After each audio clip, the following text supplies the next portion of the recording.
љубов, грижа, среќа, тага, болка, сила, визија, мајка. Започнува Мама Визија. Првата вечер 10 пати менуваш пелена, а не знаеш да смениш пелена. Пример, една од работите. Не ти оди некако, може да и ти оди доење ова, она, се малтретираш, дали млеко да дадеш, дали што да направиш. Општ хаос исто така. Понатаму требаше, не знам зошто решивме дека таа вечер ќе го бањаме. Ние немавме појма како се бања бебе. И не знам како сватив дека не е точно дека мајката знае, мајката појма нема. Имавме на почетокот на денот беа и бабите тука, пробаа нешто да помогнат, ама и они заборавиле се. Никој ништо не знаеш.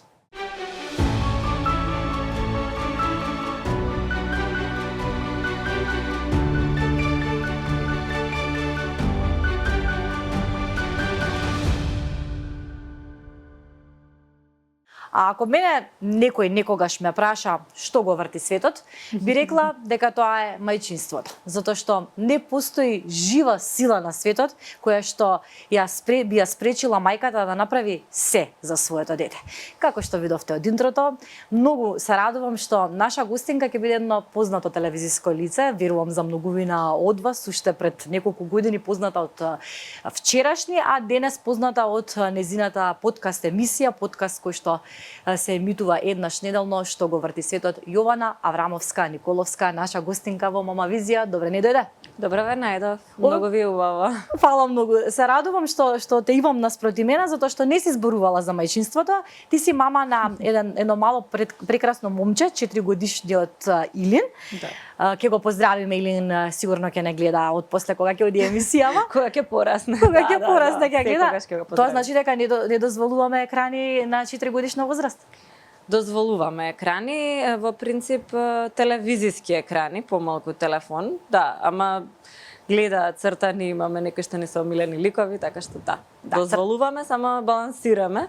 Не дозволуваме рилови и кратки формати, се уште мислам дека е премал за тоа. Да, тоа е и премногу брзо и и нема потреба зашто би се оптеретува. Да започнеме од почетоците.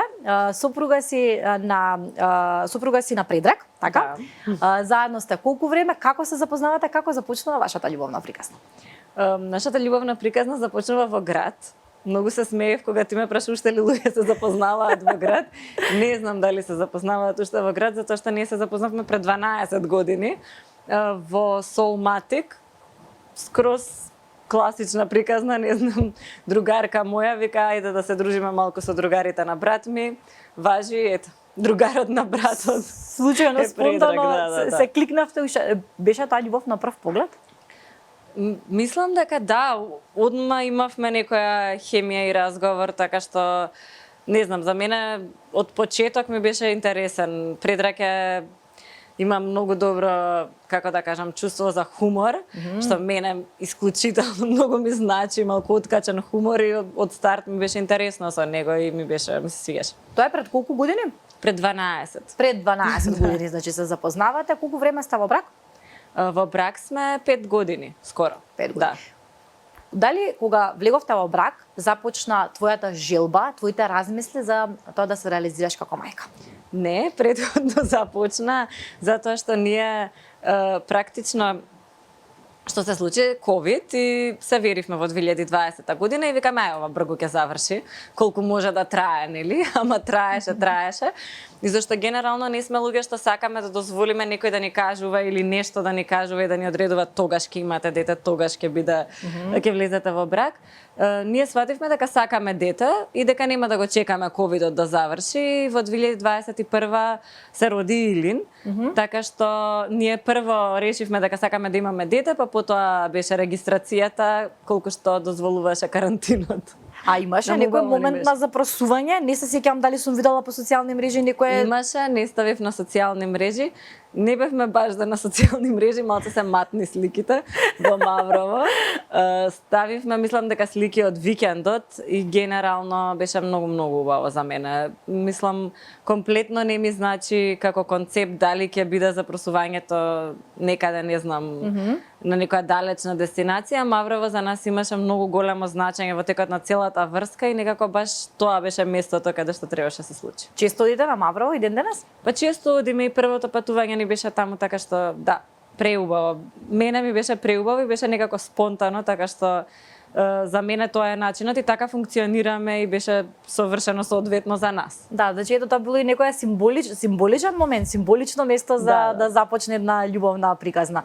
Денот кога дознаваш дека си бремена, ајде да наврати се на тој момент, дали претходно чувствуваше нешто па го направи тој тест, како се случи, како дозна, кому прво му кажа, кому се јави? Секако на мајка ми, на сестра ми и на татко ми, значи за себе животот одма звонам дома од секогаш. Меѓутоа за моментот прво знаев и чувствував дека се случило, зашто се осеќав различно, не знам како да кажам, имав одредени болки, некако оние, бидејќи симптомите се многу слични како PMS, како оние пред добивање. Ама мене не требаше уште да ми дојде и некако викам ова изгледа ова другото. Само морав да почекам одредено време за да направам тест и така натаму.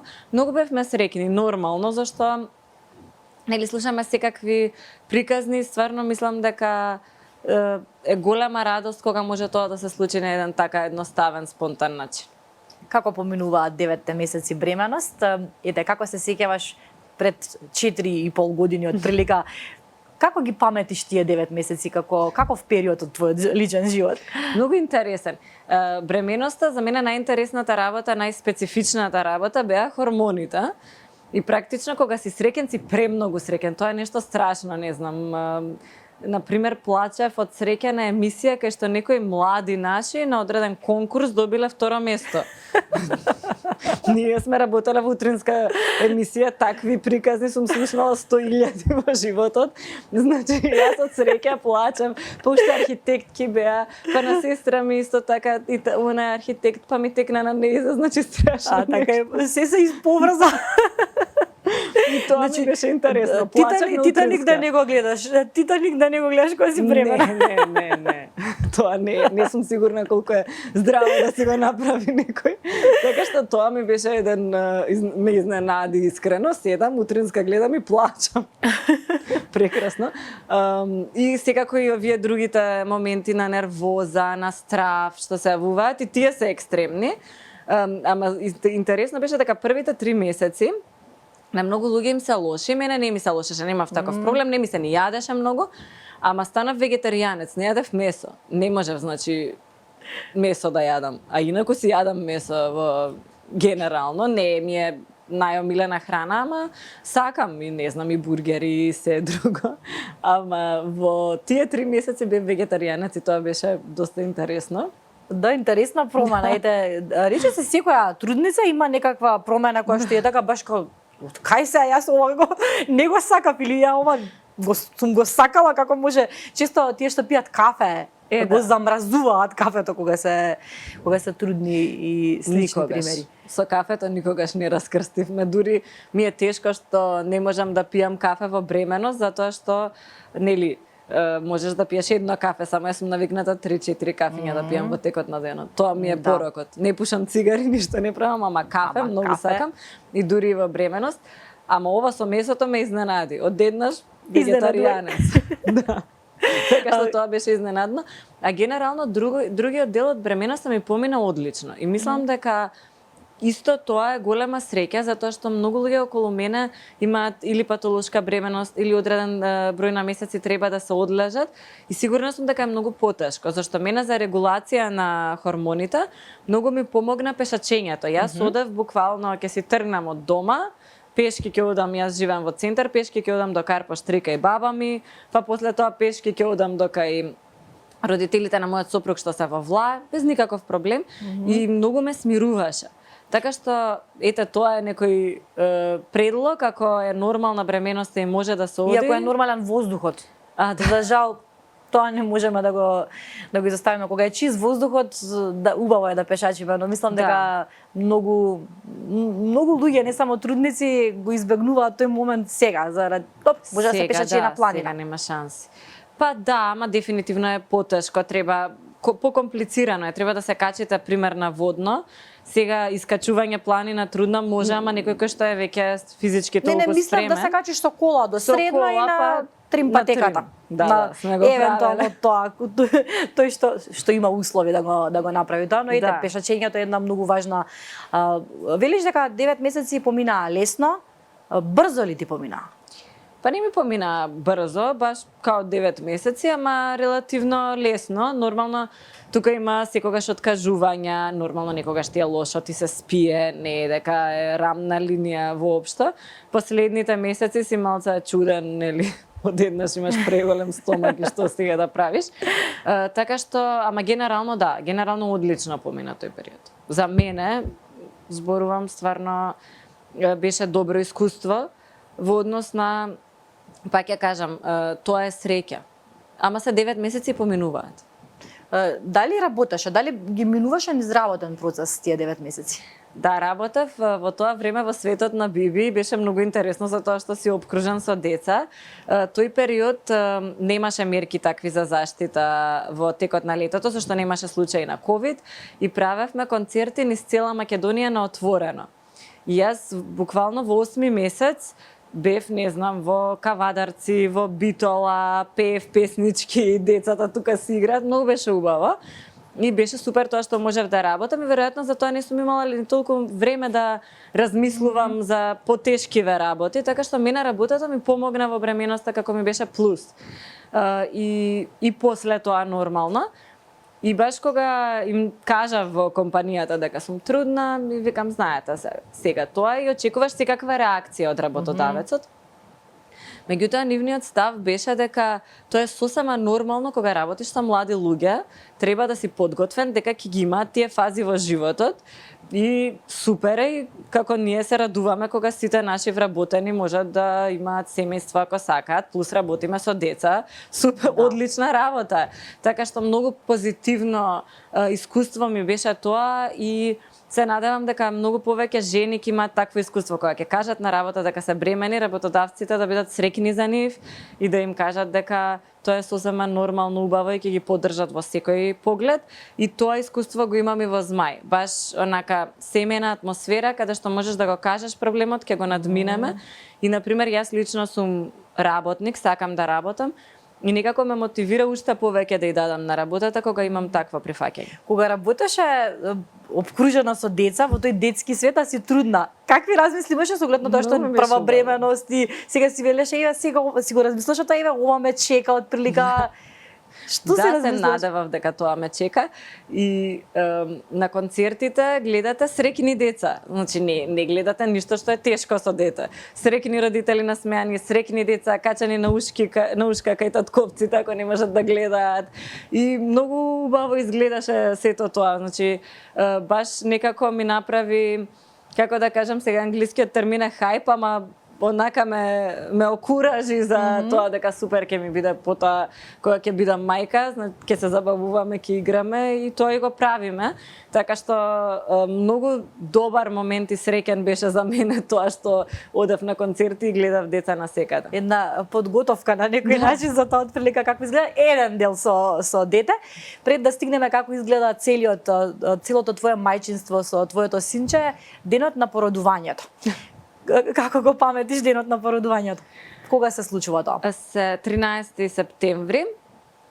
Значи, тоа беше понеделник и некако како така имав чувство некој и на работа знам им кажав не ми закажувајте во понеделник состанок, затоа што јас имам чувство дека работава може да тргне. Но ние си закажавме состанок, јас бајле си го откажав. Вечерта си легнав со болки, што мислев дека се лажни контракции, зашто сите ми вика ако не се болките да паѓаш во несвес, тоа се лажни контракции. Си легнав, си одспав, си станав со бајлето, си отидов на преглед. Докторот ми вика ќе останеш тука да те пораѓаме или ќе идеш до дома па ќе дојдеш за некој саат зашто работава е тргната. И значи од тогаш па натака нели го имав оној класична подготовка, има некоја папирологија да се пополни, провокации, си има целиот тој ред додека да се стигне до пораѓајот. Ама мене ми беше на пример многу интересно, не велам дека беше најлесниот пораѓај на целиот свет, ама пораѓајот еден ден. И мене ми е многу интересно секогаш кога сме гледале филмови, пораѓајот е најстрашното нешто. Значи мајката се дере и тоа е страшно и излегува детето и следната сцена мајката со бебето смирено го гали, уноси цица и тоа е све прекрасно. Не е така? Не. Значи пораѓајот е еден ден. Каков и да е, спонтан, природен, со проблеми, еден ден и се завршува, почнува и завршува. После тоа, почнува многу подолг период на опоравување, 40 дена, нели има крварење едно друго, веројатно кај мајките со царски рез го има и оној момент на 2 недели не може да се исправат убаво бидејќи е тоа операција, има болки. Да. Задојувањето си има, не знам, мастит, па знам докторката ми препорачуваше да ставам зелка на градите. И такви некој типс and tricks. Зелка, кисела зелка, така? Обична зелка. Обична зелка? Да. Аха. И да помогне со отоци.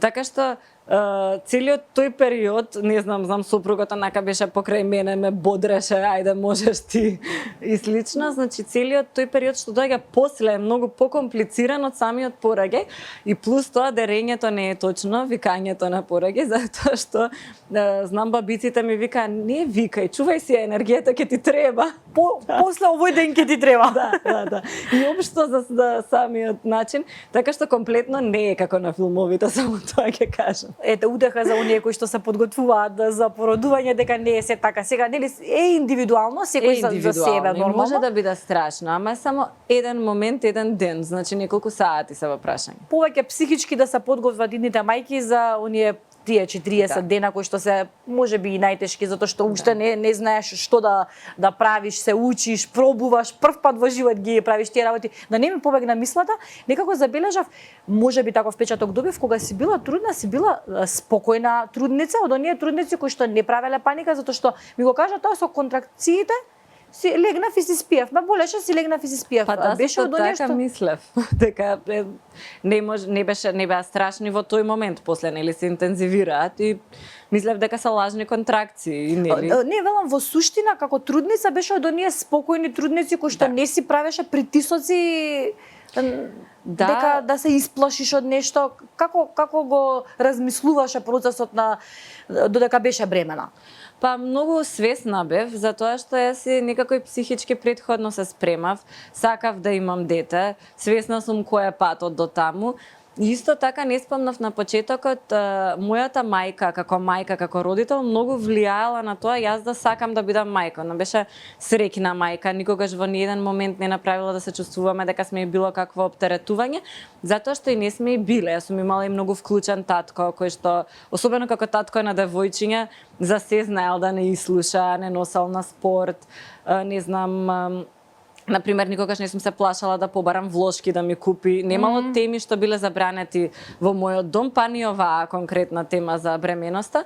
И некако мислам дека тој начин на живење другарски со моите што сум го имала, некако ме натерал да и јас тоа го посакувам и знам дека ова е нели цената што треба да се плати, односно се помине за да на едно дете, на моје дете, тоа можам да му го дадам.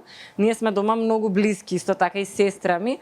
И некако мислам дека тоа фамилиарно живење ме подготвило и за денес мајчинството и за воопшто да сакам да бидам мајка. И жалам што, да кажеме, на Балканот не многу ќерки имаат можност да видат среќни мајки, исполнети, кои што ја работат работата што ја сакаат, кои што имаат помош и поддршка. Моите баби биле секогаш тука за нас, како што била мојата мајка и ние сме гледале стварно среќна жена што има деца. Како Илин го добива своето име? Го размислуваш уште додека беше во стомакот? Да, имаме добра приказна за тоа. И размислувавме нормално додека беше во стомакот, имавме многу имиња, значи Павел, Михаил, кои ми се свиѓаа други, многу имиња, Максим, некои така што беа хит тој период. И за Илин ден бевме кај баба ми Нада во Берово да ја посетиме. Бев веќе значи во август е тоа, нели јас во септември се породувам, веќе доста трудна, мораме да решиме за име. Многу трудна. Да, многу трудна. И се шетаме нешто вака низ Берово и разговараме со сопругот и ни текна името и викаме, абе, или не интересно име, убаво ни се свиѓа, модерно ама и македонско е. И еве денеска сме тука кај мојата баба, секогаш ќе се потсеќаме на неа кога ќе биде он многу голем и кога ќе зборуваме на темава, а плюс неговата баба, мајката на мајка му е родена на Илинден.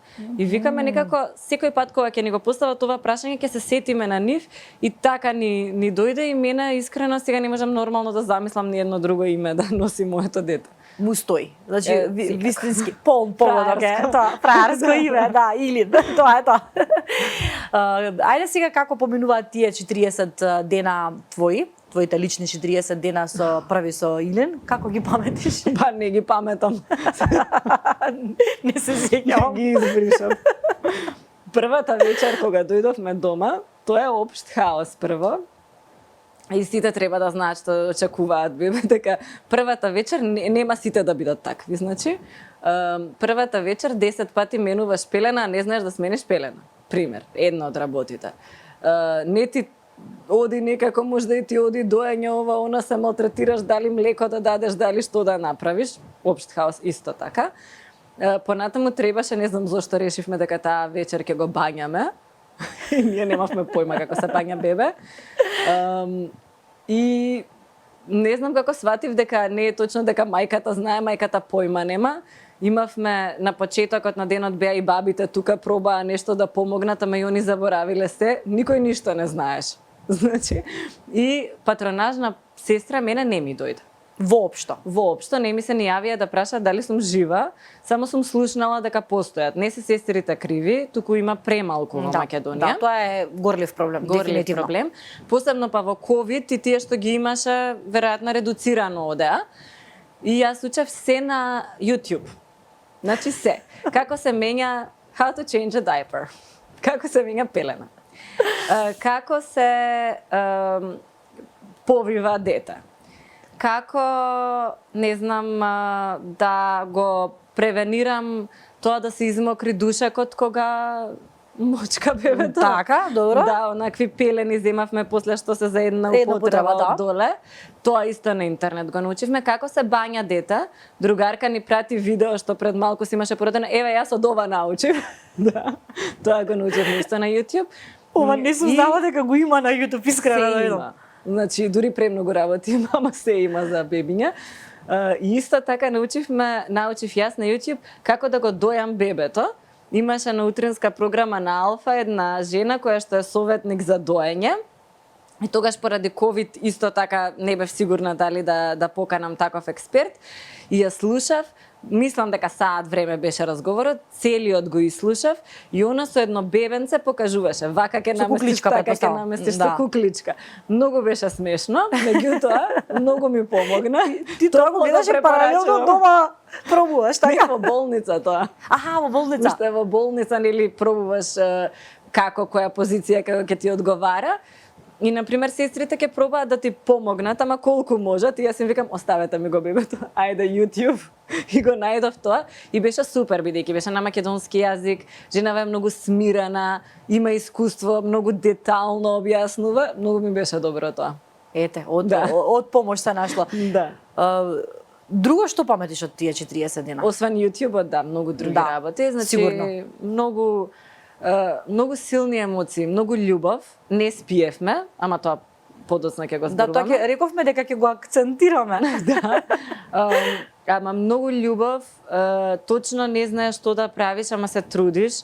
Не само љубов, нели кон бебето, значи прво не знаеш дека можеш толку многу да сакаш. Нормално јас сите ги сакам и мајка ми и сестра ми, ама ова е различен тип на љубов каде што ти си одговорен за животот на тоа нешто, а премногу го сакаш и малку меѓу страф и љубов е и е екстремна, меѓутоа и меѓу нас. Значи таа поддршка и љубов во тие 40 дена што треба да ти ја даде и сопругот и ти на него е многу битна. И памтам дека нели ние мајките можеме да бидеме на породилно во тие денови, а татковците не можат. И мене ми е многу жал и барам правда за нив затоа што одеднаш им се менува и нив животот. И тие Така е. не спијат, и тие поминуваат низ сите овие фази со мајката, Паралелно. и са бајле, треба да станат, да одат на работа и да бидат 100%. Тоа е многу тешко. Да. Така што ми беше и тоа малку однака жал, ама од друга страна стварно имавме дури поддршка. го размислуваш тоа во тој процес, во тој период, размислуваш за сопругот, се сеќаваш на него, всушност сочувствуваш со него и покрај тоа што вообичаено мајката, сега да не бидам разбрана погрешна, е таа што е ставена на пијадестал затоа Ама што е јас сум и вистина била, да. и така е, нели, Да. затоа што таа има најголемиот товар. Но во тие ситуации и се себични на некој начин, забораваме дека и Не си себичен, туку си 100% даден на бебето. Не мислев на тоа, забораваме дека и сопругот Дека е тој што оди, тој е човек и тој го трпи условно речено сето Да, тоа што да. се случува, затоа што добар муабет направи, сакам да кажам, те поздрав и до сите татковци затоа што Поздрав. и тие се важни во целата приказна. Многу. Затоа што мајката е 100% на бебето и сега некој треба да биде за нејзе тука. Апсолутно. И сега нормално психичката поддршка мора да ја даде сопругот, меѓутоа тој оди на работа. Во нашиот случај мајка ми и мајката на сопругот многу се труда да ни помогнат. Мајката на сопругот дури доаѓаше редовно секогаш кога можеше, бидејќи работи од дома и ни праќа тој период, тие 40 дена ручеци, ние се зезавме дека јадеме како кралеви. Зашто немаш време кога да станеш да, особено во процесот на доење, кога да станеш да се изготвиш. Тоа секогаш било така во историјата, само денеска е многу ретко. Во село баба ми викала, мајките што дојат се леунки, треба да лежат, а ние ќе им помогнеме со све друго што треба, да не го нервираме млекото, така викаше. Аха, ете интересна изрека. Какво бебе беше Илин? Како растевте? Како се развиваше? На кој начин тој период на мајчинството не те промени, ама те изгради како личност? Какво пресладко бебе. Супер бебе. Значи Илин беше одличен во поглед на тоа да имаше многу грчеви, попладнињата ни беа тешки да кажам. Ама доброто е тука што некогаш таткото е посмирен, бидејќи мајката е цел ден во ова и плюс хормоните се супер работа. И знаеше да го смири некогаш и Предрак и јас, меѓутоа тие грчевите се зезната работа. Инаку беше прекрасно бебе. Јас уживав со него додека можев. Многу е чудно, не изгледа дека бебињата ништо прават и ништо не прават, ама ти си воодушевен за се. Ја крена малце главата, не знам, виде црвена боја, прв пат прогледа бои и такви работи, значи ти се радуваш на секоја мала промена кај бебето што се случува и тоа е многу, например, убаво, ама не спиевме. Значи, спиењето, например, не спиеше Илин до може би скоро до 2 години, така навечер бевме со доста будења. Ама во делот, например, на преку ден, беше супер. Значи, си игравме така расположено бебе генерално, не плачеше за се, не ми прими цуцла Илин на мене, зашто може ќе ми помогнеше со грчевите, ама потоа немаше потреба од вадење на цуцла, си пиеше директно од цевка. Така што супер беше како бебе. Мислам, мене ми беше убав период тоа од животот. Велиш дека сте имале проблеми со спиењето, затоа што бебе сум слушнала дека нели има бебиња кои што не спијат едноставно. Јас сум слушнала дека има што спијат. Да, има и такви. Воодушевена сум. Тоа ви е оставено како еден трак од тој период на... Да, тоа е едната тешка работа што да кажеме, јас сум требала да ја истрпам и сопругот. И само сакам да кажам за тие што не слушаат и не спијат, поминува. И сега ако сте нервозни луѓе и различни од тоа што сте инаку, тоа е зашто не сте наспани. Тоа е одговорот. Нервозата излегува од и нормално, логично. Се нервираш за најмалата ситница затоа што едноставно не си наспан и мозокот не ти функционира нормално како што би функционирал ако си наспан. И баш ја слушав Кира Најтли, една актерка, зборува второто дете не се испиело. И вика сосема различен родител си со многу повеќе енергија кога си наспан. Така што верувам дека е така. Исто јас имав кратки периоди, да кажеме по еден ден знаеше да ме фати некој наплив на постпородилна депресија. Тоа е реалност која што постои, само ние знаеме сега како да ја кажеме, ама уште во селото знаеле дека може да се случи. И, например, мене многу ми помогна разговорите со мојата баба, која што е бивша медицинска сестра, комплетно шприцер смирена, и со нејзе ќе си разговарам и некако ќе ми дадеше поголема слика на се тоа што ми доаѓа во животот, дека е ова за убаво и така натаму. И тоа многу ме смируваше. Меѓутоа, постпородилната депресија, тие фази и флешеви се многу тешки. И во принцип мене ми било ќе спие или ни сама ќе останам и одеднаш нешто така те фаќа. Стварно е тоа Тешко. е тешко, да. И се случува. Кај некој е по екстремно, кај Изразено, некој помалку. Јас пак ќе кажам, во ред беше кај мене, ама ги имаше моментите, го почувствував и во тој момент стварно треба со некој да се разговара. Со било кој, најубаво со психолог ако можете. Ако не можете, јас имам мајка педагог, така што тоа е секогаш плюс. Да, и те среќа и баба ти, и Било мајка кој. ти, Да, многу да. значи и какво опкружување имаш. Тука се и другарките кои што поминале, нели низ... И мајката на сопругот, ние сме исто како другарки, мислам баш се така модерни сите и она беше тука некако сите разговори со сите луѓе кои што се во моментот слободни да направат разговор, Се добре дојдени, како не. другарките секако. Така е. Значи, што е она што го научи во мајчинството? Ете, во тој период кога беше Илин бебе, какви трикови научи? Ајде нешто да споделиме со мајките. За јадење. Научив трикови за јадење и тие ми се ги препорачувам топло.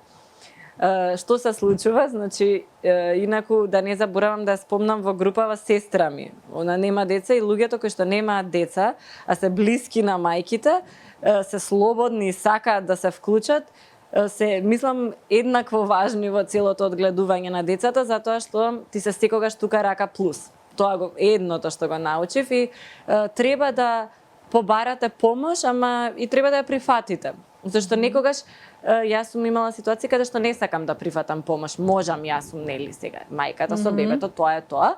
Меѓутоа, од оваа перспектива си викам зошто да не, тоа се луѓе кои што го сакаат моето дете, зошто да не. А за јадење, или не јадеше каши. Од 6 месеци кога почна нели со јадењето, докторката ми каже да почнеме со зеленчукови каши, за да ги навикне зеленчуците да не се навикне само на благо детето, што е исто добар трик. И сега јаде, ми тикнува конкретно каша од брокула. Кај мене дома е бело, он се направи зелено. После се чистевме, ѕидови, лустери, се. И викам што да правам сега и се јавувам на другарка во паника и таа ми рече пробај наместо да ги пасираш во миксер кашите, да ги гмечиш само зеленчуците со вилушка и можеби тоа ќе ти помогне зашто ќе му биде интересно, ќе сака да џвака. И тоа ми успеа. И во меѓувреме, испаничена да не го задавам детето, што не може на 6 и кусур месеци да се задави, бидејќи има и природен некој рефлекс, и се јавувам на мојата баба пак и викам бабо, ми рече другаркава да го гмечам, да ја гмечам кашата место да ја миксирам. Па Јована, од кога ти го викам тоа, во наше време немаше миксери, ние сме ги хранеле децата. Со само логично, вистина.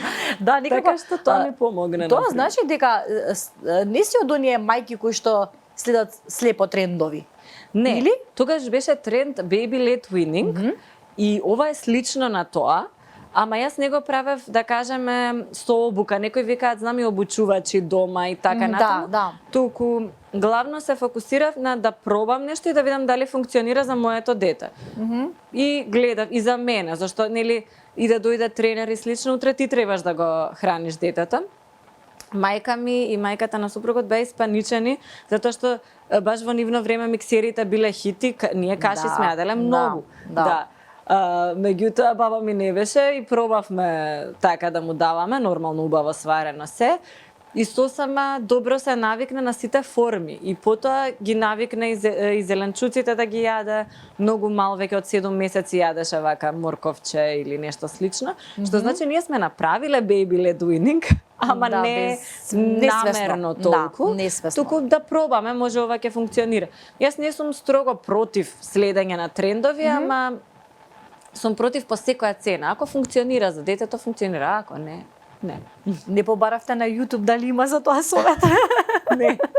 Тоа другарка ми беше совет, не. Требаше. Ајде сега процесот на доаѓање на одење во градинка, односно сега ти кога почнуваш да одиш на работа? Дали седеше 1 година, 9 месеци, колку време беше со Илин дома или кога почна да одиш на работа како се породи? 9 месеци, Значи, со тоа што породилното. јас веднаш по породилното почнав на нова работа во Змајка што сум сега. И тогаш имаше тековно 2 големи проекти кои што се работаа во Змај. И ми беше некако предизвик, ама требаше и тие да ги учам. И почнав веднаш после породилното. Како ти беше на тој 10 процес? месеци. Како ти беше тоа премостување од дома со бебе, сега повторно враќање во социјалниот свет, сега добро, во социјалниот свет ти сигурно си се дружала, но ете сега треба активно да работиш. Ти беше тежок тој момент? На почетокот, првите 2 недели особено, ми беше многу тешко наутро, додека да тргнам со работата, да се одделам, искрено нека солзи ми доаѓа. Среќа што тој период или го чува баба му и никогаш знае да ускокнати баба ми со братучетките или со сестри, зависи. Ние имаме стварно таков пристап како семејство, што е редок. Така што барем знаев дека го чува некој свој. Да. И некако тоа ми направи да ми е полесно, ама не е лесно. Значи тоа одвојување е тешко. Сега, она што мислам дека е важно, нели ние сите сакаме да се раѓаат во Македонија повеќе деца.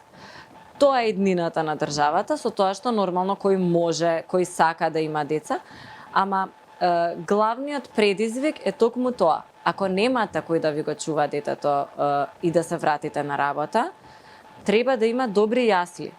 И стварно, еве и во Змајка да што работиме на тој систем на детска заштита и градинки да се подобри. На вистина јаслите се предизвик. И Илин кога тргна во јасли, тоа за мене беше најстрашното искуство. Од се ова друго што го кажувам. А градинката после 2 години беше најубавото искуство. Значи, А зошто страшни? Што е проблемот кај јаслите?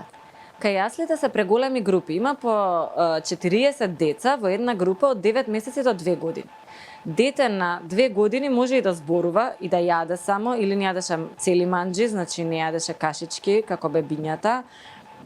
Значи, тоа се комплетно различни деца на едно купче, кои што често, да кажеме, се ставени во едно креветче или се некаде блиско едно до друго, крајно многу се разболуваат. Значи, Илин беше постојано болен, не е тоа нешто мое уникатно искуство. Да. Сите се постојано болни. Да, дури и кога се слушнавме на телефон, баш го правевме тој муабет дека природно е секоја мајка, татко, кога ќе рече еве ќе почне да оди во градинка, сега знаеме еден ден во градинка, 2 дена дома, зашто ќе биде болен, болна. Значи тоа дури е и општо народно прифатено, нормализирано дека да чим оди во градинка, сега ќе се разболи, тоа го очекуваме.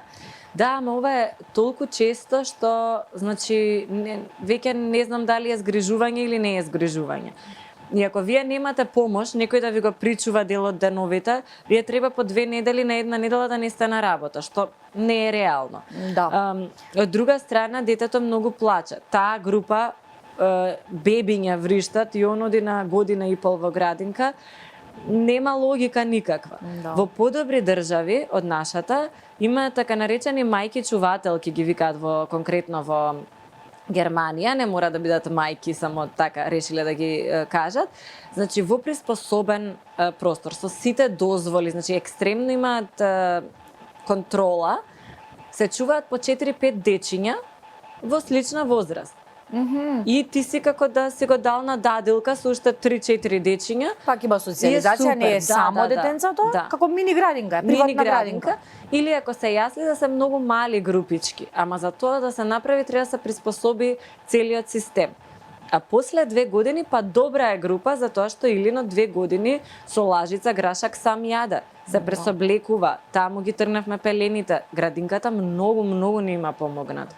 Значи, за да се осамостали детето, кое што е едно дете со сите овие луѓе што ги набројав, градинката има многу голема улога, но јаслите не се добри во Македонија. Треба, значи, тука од корен да се работи од корен. Како го паметиш ти твоето детство? Каде си растана и каква мајка ти ја спомна веќе неколку пати дека е твоја една лична инспирација, дека премногу љубов ти пренела и те инспирирала ти да бидеш добра мајка, очигледно. Но ете, како го паметиш ти твоето детство? Преубаво. Јас од 2,5 години добив сестра, која што ми е дел од нели целото друго детство и целиот живот и ми е многу блиска. И тоа беше, да кажеме, некој плюс. Сестра ти се вика како? Ана. Да ја поздравиме. Да, ја поздравиме, најмногу. Значи, ние живеевме во Карпош 3, во едно нормално мало, каде што имаше секакви деца и деца кои што имаат и кои што немаат, што за мене мислам дека е многу важно за едно детство, да не си изолиран во некој свој круг. Си игравме многу, јас живеев во зграда до плочникот, си игравме многу на плочник. Бевме стварно голем дел од времето надвор, во мало сум порасната со сите приказни што ги носи малото, со целата убавина и не знам, сме чувале мачиња на улица, па ќе фатиме алергија од нив, па ќе се средува тоа. Баш онака убаво детство со многу другарчиња, со многу пријатели и на секое дете му посакувам такво детство. Како што кажав, моите родители се многу блиски со нас и не само во детството и во тинеџерските години, кога поминуваме некои моменти на не само доверба, јас имав крајно не само доверба, значи мене косата ми беше прегуста и тоа беше страшно. Што е проблем, кој што не е проблем, да, Да. пример. Да, и моите родители седеле и го слушале тоа и биле како ворете, ќе ќе помине. Така што добро детство. Многу сме си играле, на вистина. Значи, особено кога имаш другарка дома во секое време, било супер. Сме имале во зградата другарчиња каде што сме си оделе на гости. Мислам дека тоа некако се губи и многу ми е криво.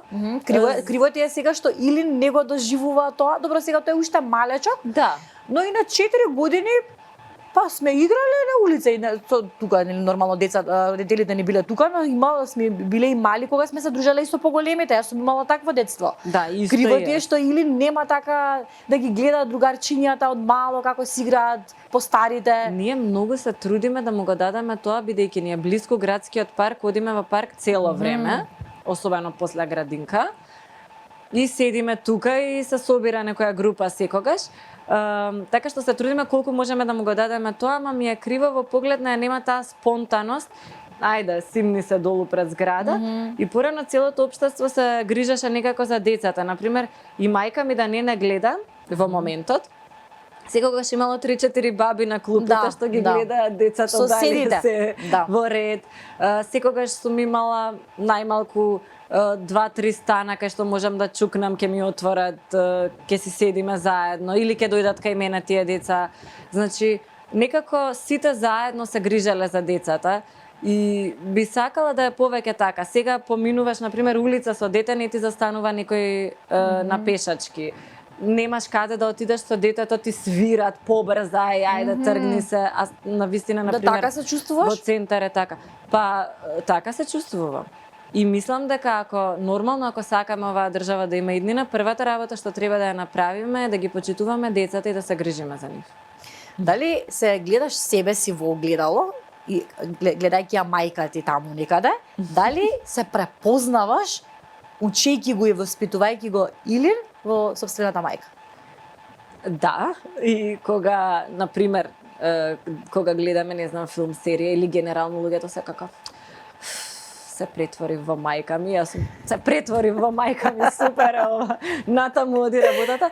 Да, се гледам во одредени работи нормално, во некој уште не сум го достигнала тоа ниво, бидејќи мајка ми е педагог, има тренинг за гледање деца. Сега јас сум во ред, добро се снаоѓам, мислам дека. Си имам некои посебни страни, кои што си, да кажеме, ги гледам кај себе, ама јас се сменив многу кога станав мајка, на позитивно, затоа што порано сум била исплашена од грешки, не сум имала толку самодоверба, секогаш премногу сум се подготвувала за се, дали излегување на телевизија или што и да. Сега Илин ми даде таква спонтаност на живењето и толку поголема самодоверба што искрено мене он ме подобри и се надевам и ќе ме направи послична на мајка ми.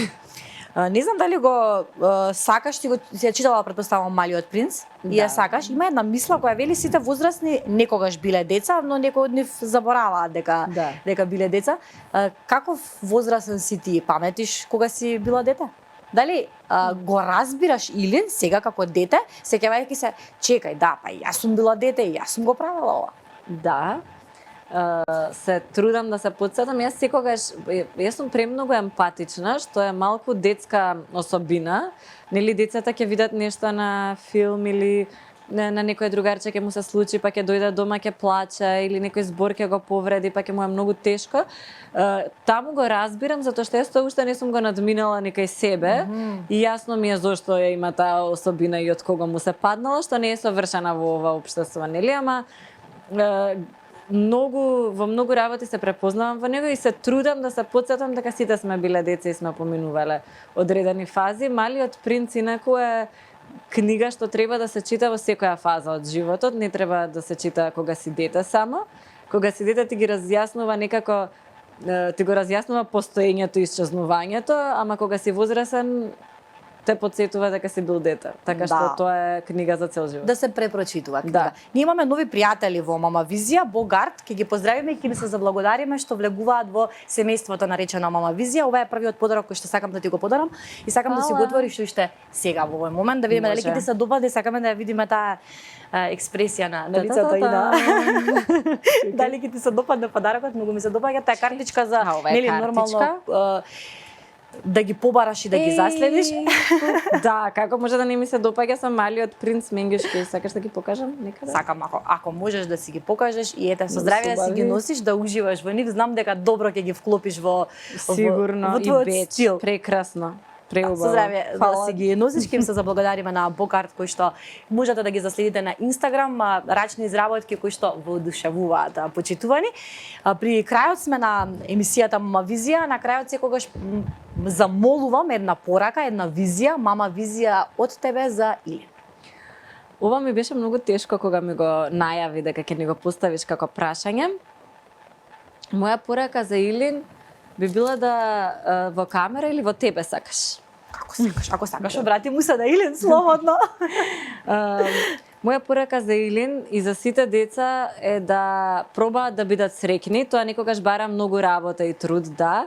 Меѓутоа да проба да биде среќен, да си се обкружува со луѓе кои го прават среќен и да не троши енергија на луѓе кои што му ја одземаат. И да го прави тоа што го сака, а наша работа како родители ќе биде да бидеме тука да се потпре кога ќе му се паѓа да има грб зад себе, така што да знае дека секогаш има дом, а да лета каде што сака да оди. Јована, знам дека сте силна поддршка и ти и твојот сопруг Предраг, не го познавам, но чувствувам дека сте силна поддршка за вашето синче и дека верувам дека си голема инспирација за сите мајки кои што те погледна во ова издание на Мама Визија. Ќе ти се заблагодарам многу. Ова е уште еден подарок за тебе од Фрида, миризливиот момент на Мама Визија. Многу ми се допаѓаат.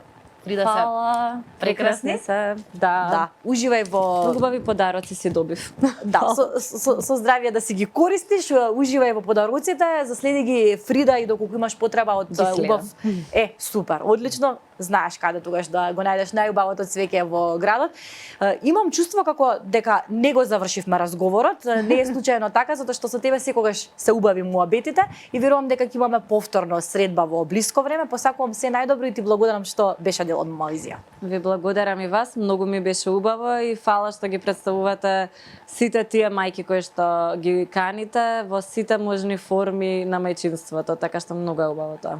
Благодарам многу, а и вам ќе ви се заблагодариме што бевте и денеска заедно со нас, што погледнавте уште една епизода која што знам дека е инспирација за многумина од вас. Ќе им се заблагодарам и на Бутик Дона, кои што се грижат и секогаш и овој пат за мојата облека. Ви благодарам што следите Мама Визија, останатите епизоди ќе ги најдете на YouTube каналот на Слободен печат.